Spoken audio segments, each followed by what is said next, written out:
Oke, bismillahirrahmanirrahim. Assalamualaikum warahmatullahi wabarakatuh. Selamat pagi anak-anak semuanya. Bagaimana kabar kalian? Semoga sehat ya. Alhamdulillah kalau sehat semua. Jadi silakan sebelum kita mengawali pelajaran hari ini, silakan salah satu dari kalian ada yang bersedia memimpin berdoa terlebih dahulu. Ya, silakan siapa yang mau, silakan yang bersedia. Oke, silakan. Ya, terima kasih Mas Ahan sudah mau memimpin doa pada hari ini. Anak-anak, terima kasih sudah mau bergabung untuk kegiatan pembelajaran hari ini melalui Zoom meeting.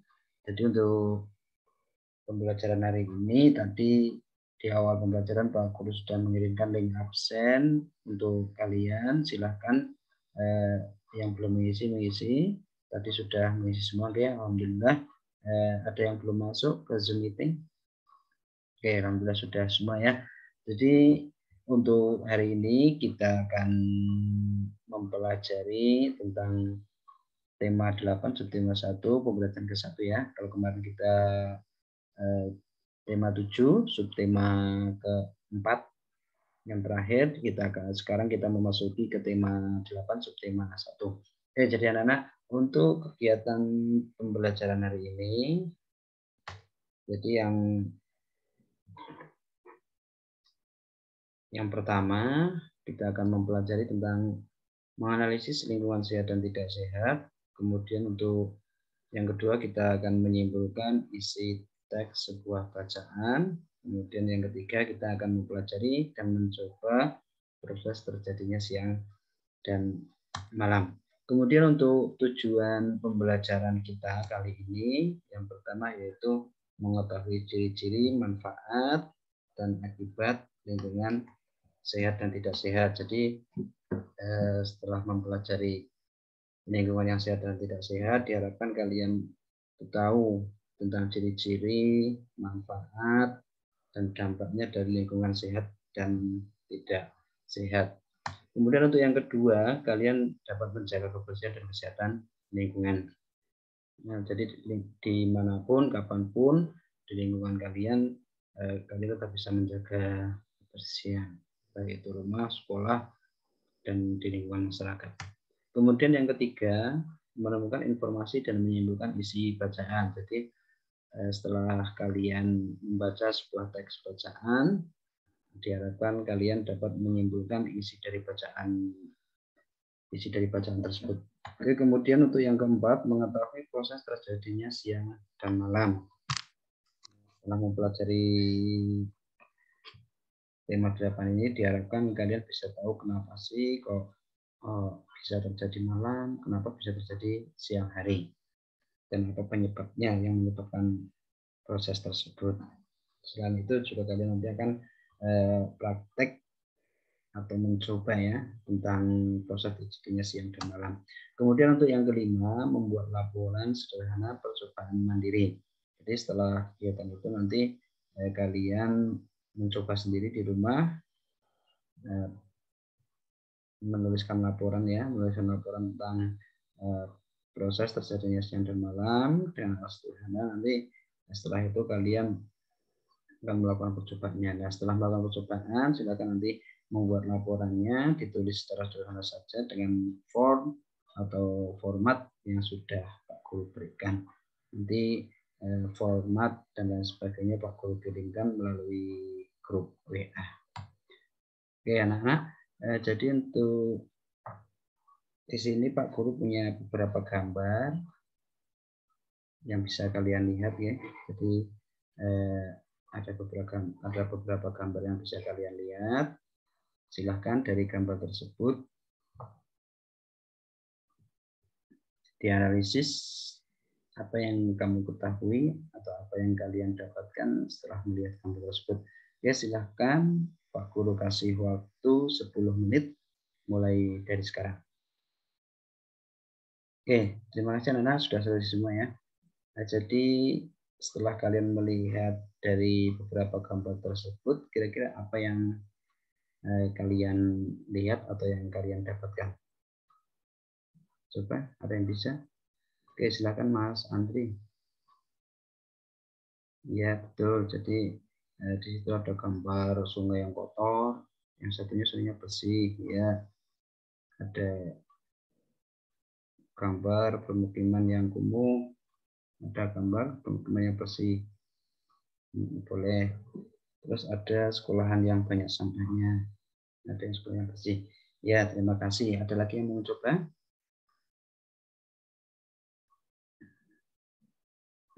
Oke, jadi semuanya sama ya. Jadi setelah kalian melihat beberapa gambar ini, jadi di situ ada gambar lingkungan yang bersih, yang sebelah kiri, kemudian yang sebelah kanannya itu ada lingkungan yang kotor. Bisa dilihat dari gambar yang nomor 1 di situ. Yang pertama sungainya banyak sampahnya, alias kotor. Kemudian untuk gambar yang sebelah kanannya di situ sungainya bersih. Kemudian untuk yang gambar kedua, di situ ada permukiman yang kotor karena tidak pernah dibersihkan dan sampahnya juga berserakan kemana-mana. Kemudian untuk yang gambar sebelah kanan, di situ terdapat lingkungan rumah yang bersih dan hijau. Kemudian untuk yang gambar yang ketiga, pada gambar sebelah kiri, di situ terdapat gambar sekolahan yang banyak sampahnya ya, karena anak-anak mungkin membuang sampah sembarangan. Kemudian sebelah kanannya itu adalah gambar sekolah yang bersih.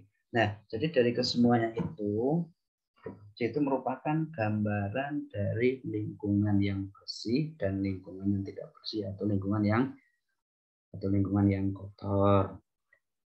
Oke, terima kasih. Jadi, kemudian tahukah kamu ada yang tahu nggak kira-kira ciri-ciri dan manfaat lingkungan yang sehat? Ya, boleh siapa yang mau menjawab? Mungkin? Ya, boleh silahkan. Tidak ada sampah, sungai bersih, boleh. Ada lagi? Ya, betul. Ya, terima kasih, Mas. Oke, jadi untuk ciri-ciri lingkungan, dan kemudian manfaatnya apa? Ya, enak dipandang, boleh. Berbebas dari penyakit, ya boleh. Jadi untuk ciri-ciri lingkungan yang sehat, yang pertama adalah udaranya bersih dan segar. Jadi di lingkungan yang sehat itu udaranya tidak berbau dan segar begitu ya. Kalau kita seandainya sebagai contoh saja ketika kita pergi atau bermain ke alam bebas, di situ kita akan bisa menghirup udara yang segar lah. Kalau tidak ada sampah atau ada sampahnya itu baunya kan tidak enak. Jadi kalau untuk lingkungan yang bersih itu udaranya bersih segar.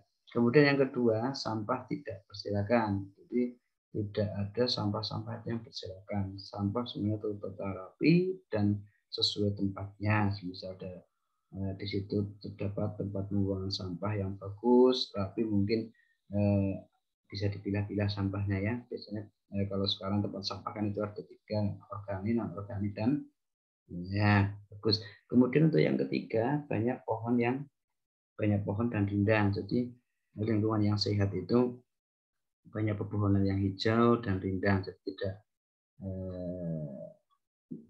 gundus istilahnya ya, atau tidak gersam gitu.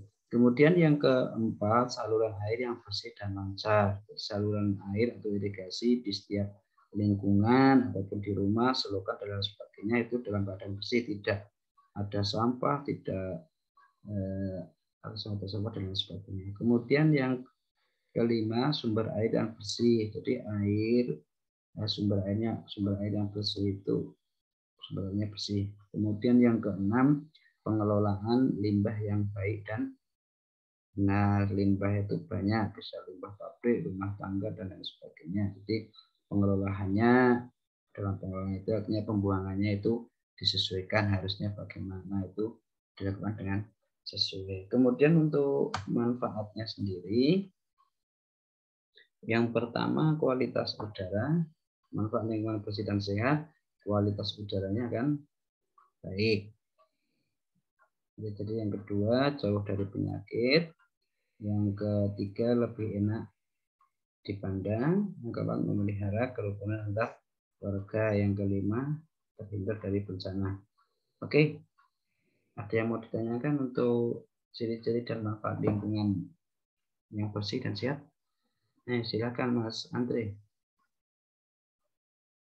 Ya, poin 4 ya. Jadi kenapa kok manfaat lingkungan bersih dan sehat itu memelihara kerukunan antar warga? Jadi manfaatnya lingkungan yang bersih dan sehat itu memelihara kerukunan antar warga. Itu maksudnya begini, ketika lingkungan kita kotor, otomatis berarti di situ kan warga-warga setempat itu merasa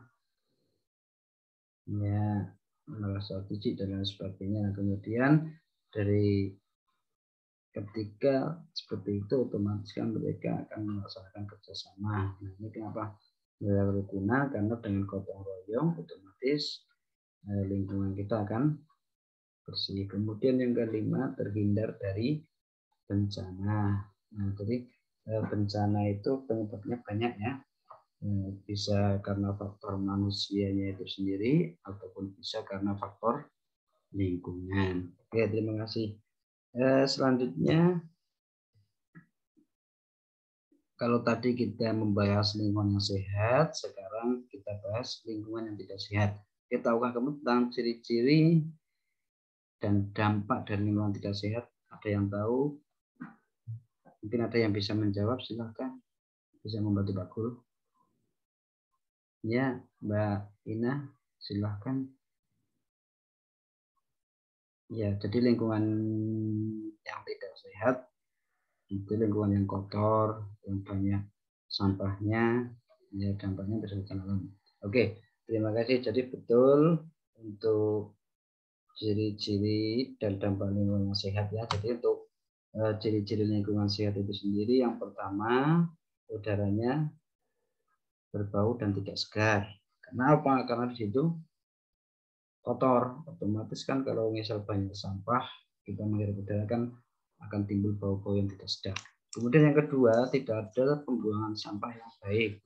Jadi sampah itu otomatis akan berserakan karena apa? Tidak terdapat atau tidak tersedia tempat-tempat pembuangan sampah sebagai mestinya.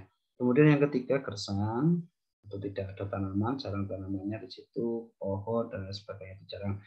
Dan untuk yang keempat, saluran air yang kotor dan tidak lancar. Jadi mungkin untuk saluran irigasi ataupun selokannya itu bertumpuk sampah di situ karena sering digunakan untuk membuang sampah, akhirnya irigasinya tersumbat.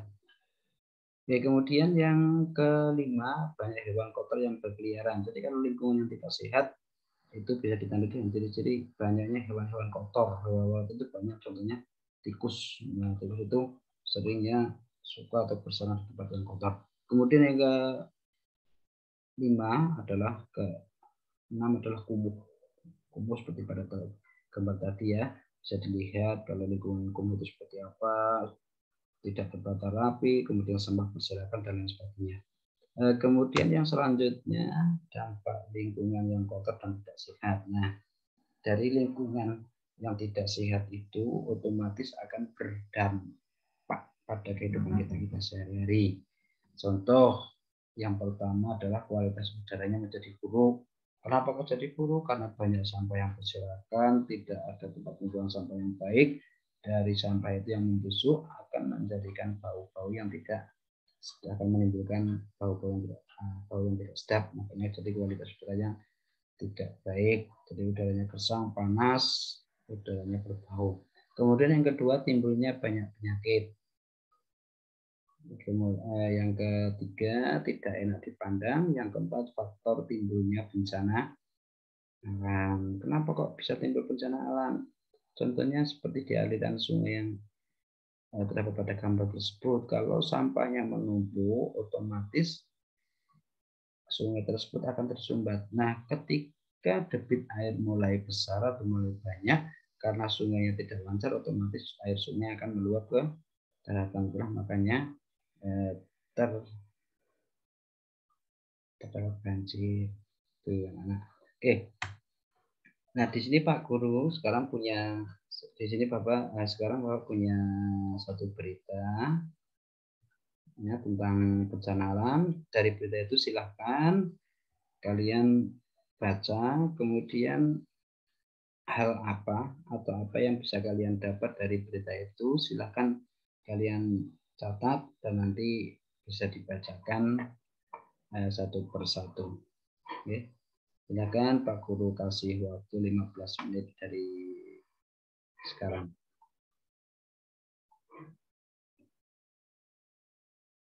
Oke. Sudah ya Nana? Terima kasih. Jadi untuk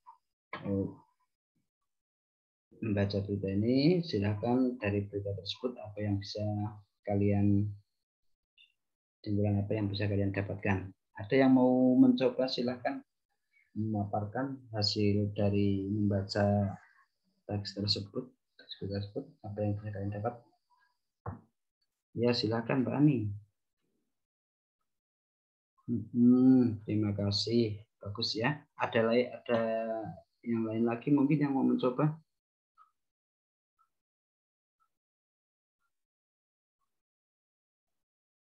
Ya, terima kasih. Oke, jadi benar ya, untuk itu sudah bagus kalian bisa menjawab. Berarti sudah membaca dengan teliti. Jadi untuk kesimpulan dari berita tersebut adalah bencana alam yang bisa terjadi karena faktor alam dan juga manusia. Nah, jadi kita harus waspada dan mencegahnya dengan cara selalu menjaga lingkungan kita. Oke, jadi dari menjaga lingkungan kita itu baik dari sampahnya, kemudian dari kegiatannya dan lain sebagainya. Oke, terima kasih. Nah, kemudian ketika bencana itu terjadi yang terdapat pada berita tersebut, kira-kira waktu terjadinya kapan namanya? Siang atau malam? Siang, malam. Iya. Iya, bagus. Jadi ketika bencana itu terjadi di waktu siang hari. Nah, sekarang yang Pak Guru tanyakan, kira-kira kalian tahu nggak sih bagaimana proses terjadinya siang dan malam anak-anak? Ada yang bisa membantu Pak Guru untuk menjawab?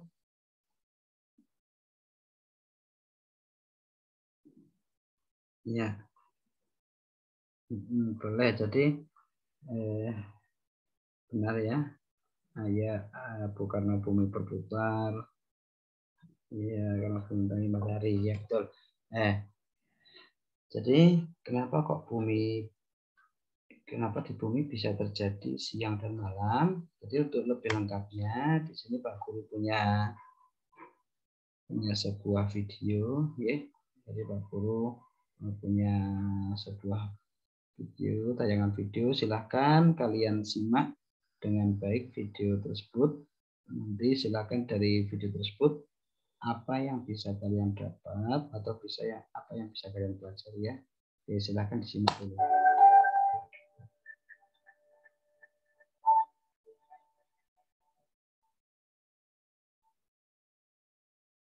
Halo adik-adik, tahu nggak sih bagaimana terjadinya siang dan malam di bumi kita? Yuk simak penjelasannya dari animasi ini.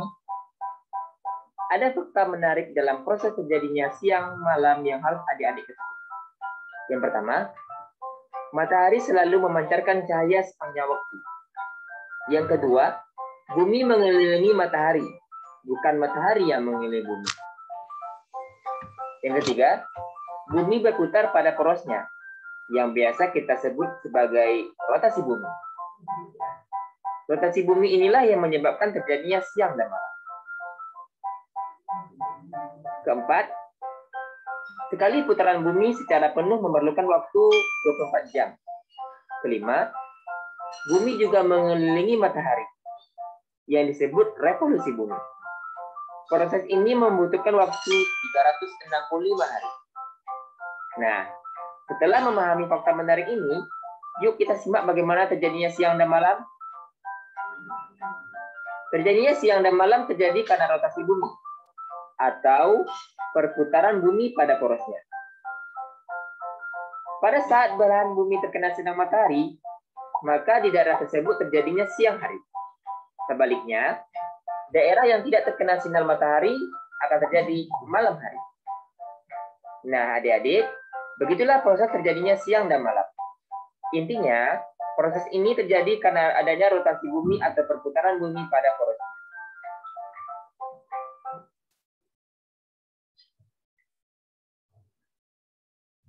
Ya, bagaimana Nana? Dari tayangan sudah ya untuk mengamati videonya. Jadi dari tayangan video tersebut, kira-kira apa yang bisa kalian dapatkan?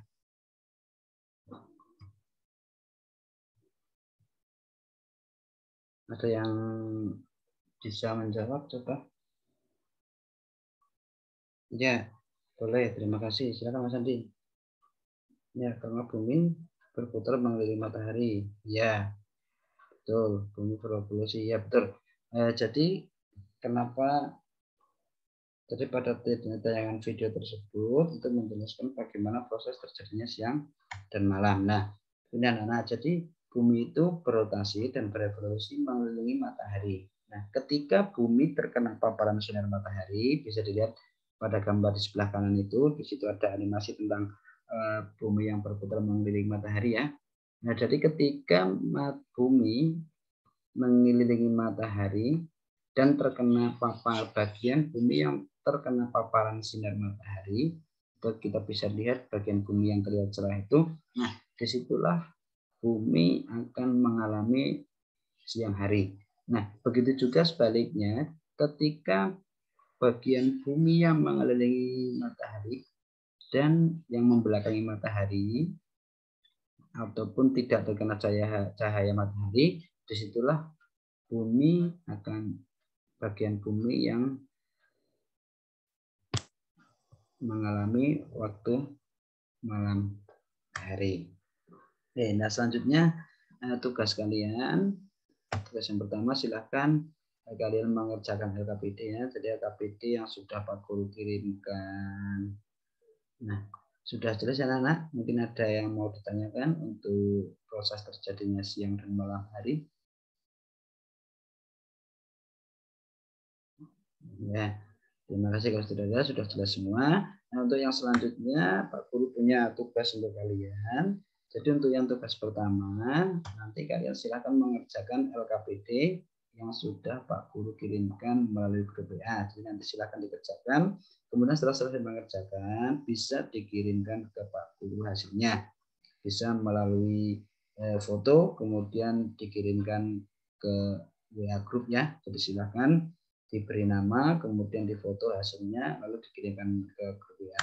Kemudian untuk yang kedua, kalian ya silakan nanti melakukan percobaan mandiri dan menuliskan laporannya secara sederhana tentang proses terjadinya siang dan malam. Nah, bagaimana Pak Guru untuk percobaannya atau apa saja yang harus digunakan dalam percobaan, bagaimana percobaannya dan bagaimana cara menuliskan laporannya. Jadi untuk percobaannya bisa kalian lihat di tayangan ya, di layar kalian.